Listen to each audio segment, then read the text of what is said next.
Perbedaannya sekarang gini, kembali ke yang tadi, habitat sinensis itu dataran rendah apa dataran tinggi? Kata siapa? Hah? Buktinya di Taiwan itu pinggir laut bagus, ya? Iya. Hah? Ya, intinya itu berarti iklim. Nah, iklim kan bisa disiasati. Mungkin iklim ini bukan karena apa ya? Yang pengaruh itu panasnya atau dinginnya. Iklim itu perbedaan iklim itu.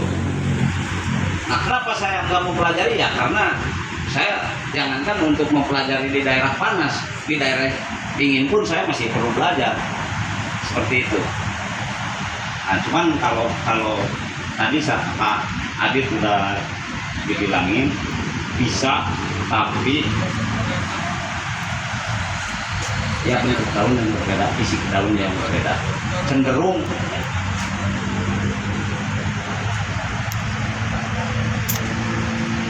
kalau pupuk ya saya bilang tadi ya, yang pupuk yang bagus yang dianggap bagus di daerah dataran rendah. Jangan misalkan kayak ini pupuk, yakin ini pupuk masih original Cikadang nih Garut. Nah, ini belum tentu bisa bertahan di sini.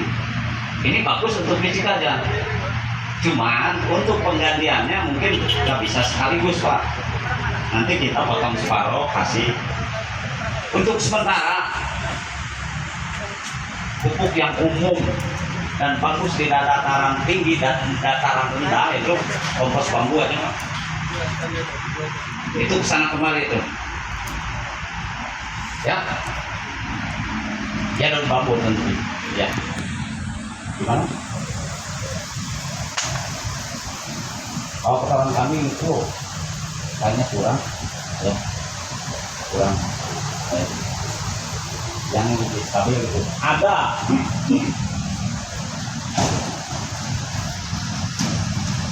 Yang saya alami ini ya, ini bukan saya dapatkan, bukan secara ilmiah atau akademis lah, karena belum dapat pengakuan. Ini baru saya pengalaman saya. Nah, kayak daun ini dibikin kompos, dikasih misalkan ke pohon lain atau tinggi, itu belum tentu bagus. Tapi kalau dikasih ke sinensis itu saya yakin bagus. Kalaupun nggak bagus itu belum saatnya mungkin. Ya, karena apa? Nutrisi yang terkandung di dalam ini sesuai yang dia perlukan. Tentunya ada, tersedia semua di sini. Cuman saya nggak bisa apa ya, secara kebenarannya belum bisa diakui karena ya, ya betul, nggak semua sih karena nggak banyak juga kan. Ya betul, gitu. Lanjut.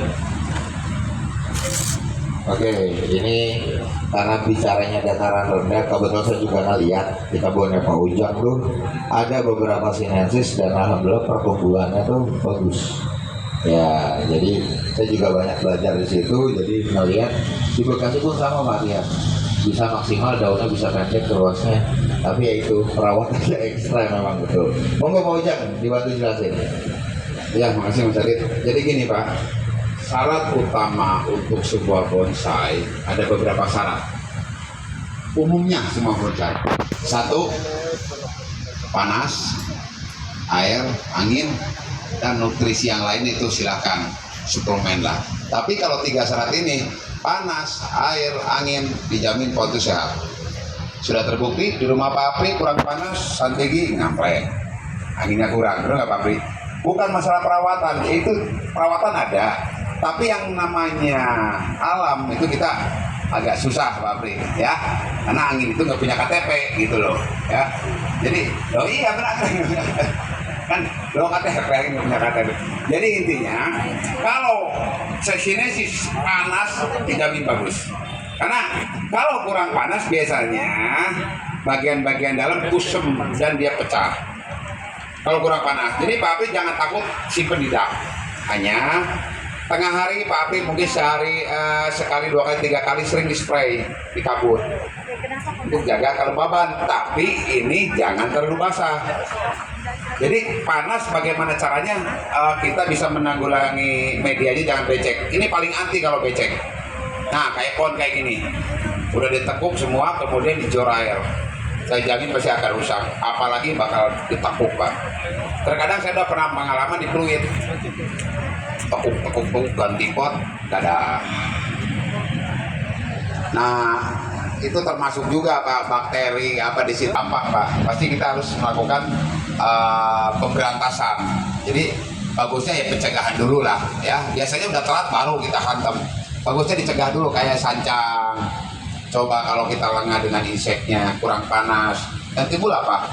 Kutu putih. Kalau udah kutu putih nyusup dalam, dikerik, udah susah biasanya mati ranting ya. Jadi panas itu penting. Kalau perlu 12 jam kalau perlu. Tapi kalau Pak Ujang saya tempatnya hanya setengah hari, pilih pohon-pohon yang panasnya tidak terlalu bisa terlalu kuat gitu kan, kayak hibiscus masih oke. Kalau ini wajib Pak, karena pernah saya melakukan di kebun saya juga bagus. Kemudian ada dulu di daerah Pondok Indah, kan panas juga Jakarta. Itu di dak Pak, Pak Suroso. Disimpan di dak, tapi pupuknya agak kuat Pak. Daunnya ngelilin lagi Pak. Dari duri, pertama dihantam duri, ngelilin lagi. Cuman kalau kita berani mendekin, yang penting cemara jangan digundulin.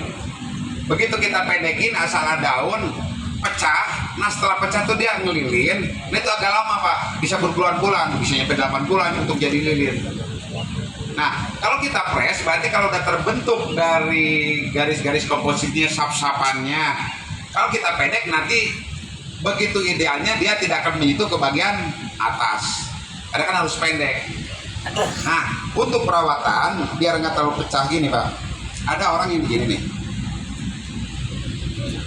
ini biasanya keluar pecah dulu, cuman nggak gosong. Kalau saya biasa cemara itu harus rutin Pak. Jadi kayak gini nih, ada yang nojol, potongnya jangan begini, lilinnya tetap terusin. Di sini nanti ada yang keluar apa namanya duri, kadang-kadang dibuangin lagi. Kemudian ada yang nonjol lagi, kita potong gini. Ini tetap kan jadi lilin. Jadi jangan main kepras gini, kalau kepras ini sih dijamin hancur. Ya kan? Jadi kita ambil tulangnya ini Pak, tulangnya ambil, nah ini tetap utuh. Terusnya kita ambil tulangnya, nah ini utuh. Jadi nggak rusak Pak. Nanti biasanya kalau untuk biar rapi. Ya, itu kalau buat cemara itu.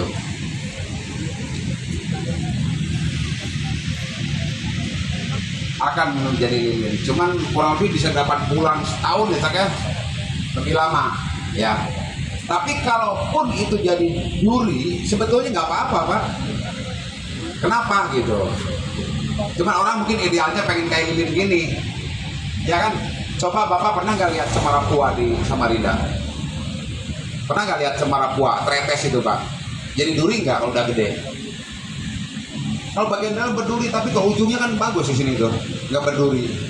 Cemara itu loh Pak, cemara Christmas itu pasti bagus-bagus karena nggak dipotong. Coba begitu dipotong, pecah jadi duri. Lepasin lagi, gilin lagi.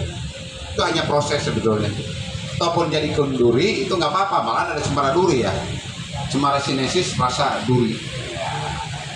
Oke, ya.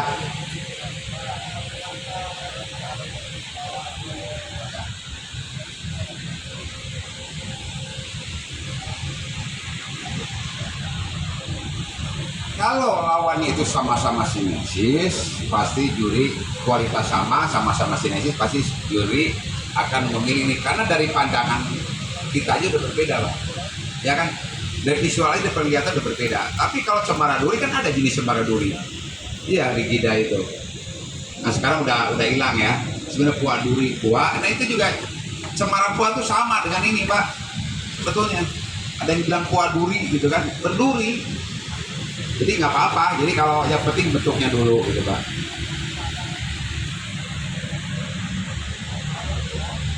Nah itu salah satu. Kalau Sargenti lebih kuat Cak ya, tempat panas ya. Sargenti itu lebih kuat. Kan jenisnya macam-macam, ada apa namanya, Itoigawa lah apa gitu kan. Apalagi ada sisu APM ya.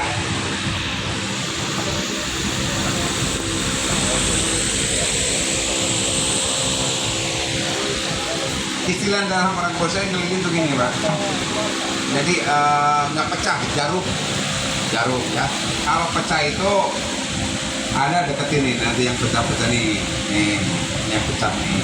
Oh ya, ini yang pecahnya. Nah diharapkan kalau sini orang idealnya gini tuh, ya betul. Ya. Bukan lilin ya, lilin. Siap. Oke. Buat teman-teman terima kasih yang sudah bertanya. Ini kasih ruang dulu buat teman-teman, ada Pak Hujan, Pak Wahyu, Pak Dasep, Pak Ucap untuk kerja. Kalau ada pertanyaan disimpan lagi. Kita sekalian lah kami minta izin. Ini bapak-bapak kalau mau mudut aja Pak, kalau biar fokus. Siapa tahu yang di depan pakai ngerokok kan, ngeliatin nonton ngerokok semua. Aduh. Ya izin ya teman-teman, kalau bapak ada yang mau mudut nggak apa-apa. Oh, udah duluan. Aduh, Pak Ucap nggak diizinin baru ke depan. Oke buat teman-teman, silakan disaksikan, diperhatikan baik-baik ya.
Sebetulnya gini, kalau untuk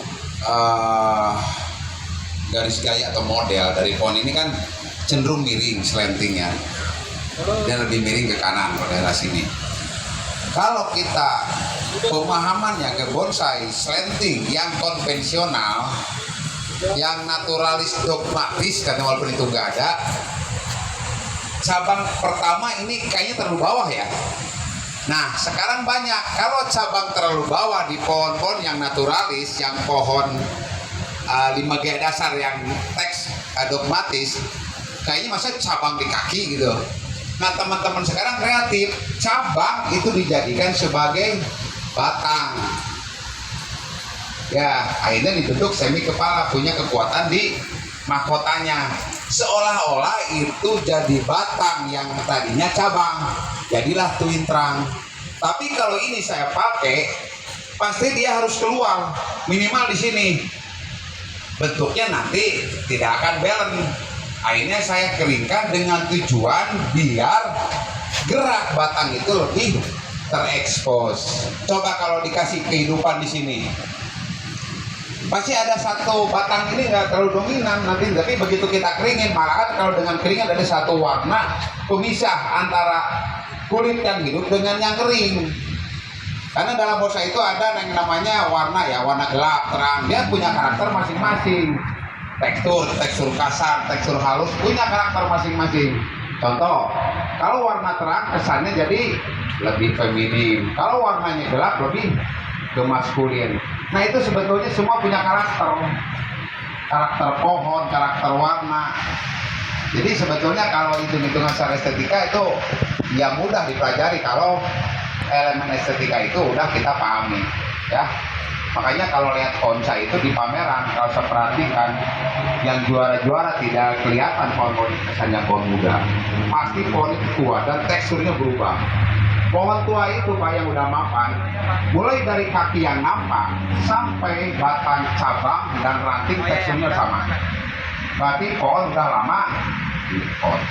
Tapi kalau baru gali kita tampilkan pameran, si Jun udah tahu kok ini baru diangkat. Biasanya kalau yang kependam kakinya oleh tanah, begitu kita pameran dibuka, ini pasti belang. Muda yang berarti pohon udah belum jadi. Jadi namanya pohon mapan itu bukan hanya sekedar perimbunan daun. Dari semua unsur itu bisa dilihat. Terutama mungkin kalau di kita tuh di pohon-pohon di bintang, ya, anti pejaan itu udah karena dijemur terus kan. Sampai yang punyanya karena berjemur udah kesan Pak ya Pak ya, Pak Haji kesan ya, ya kacau kali ya. Jadi gitu Pak, tolong saya menitip pesan. Jadi bonsai jadi itu bukan hanya sekedar kelengkapan anatomi, balance-nya anatomi. Dari warna tekstur itu kita bisa lihat. Nanti bapak-bapak bisa merasakan. Karena namanya pohon tua tuh udah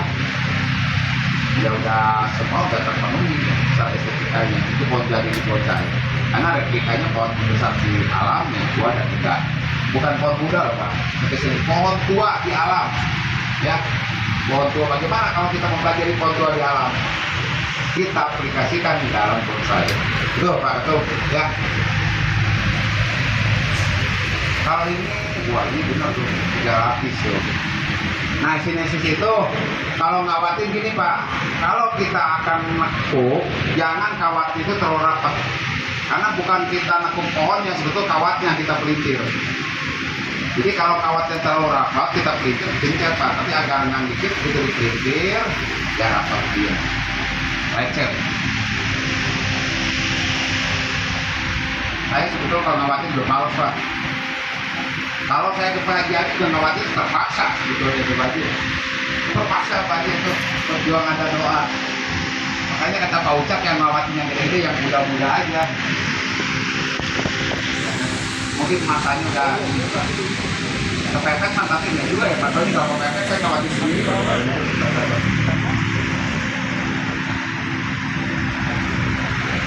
Boleh ke depan, boleh. Ya, kalau misalnya ada mau bantuin, monggo boleh bantuin. Jadi sebenarnya kalau kita belajar dasar, ya pengawatan ini kan sujud itu kurang lebih 45 derajat. Tujuannya apa sih? Supaya tidak terjadi spiral seperti air kalau malah nggak bisa dikerjakan.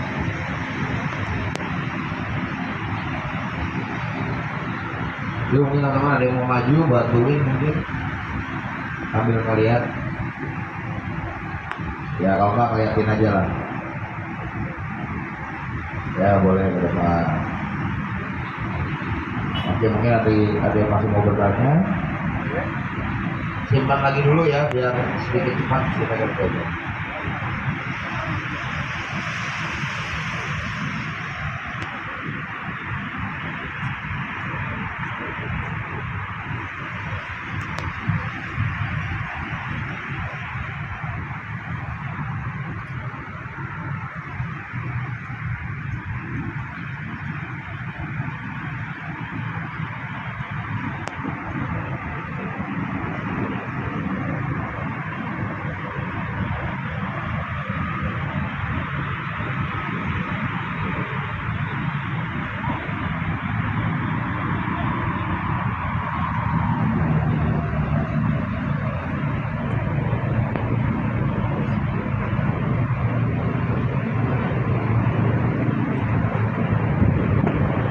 saya dulu waktu di Semarang tuh lihat ada pemain Semarang itu siapa, Pak Rocky?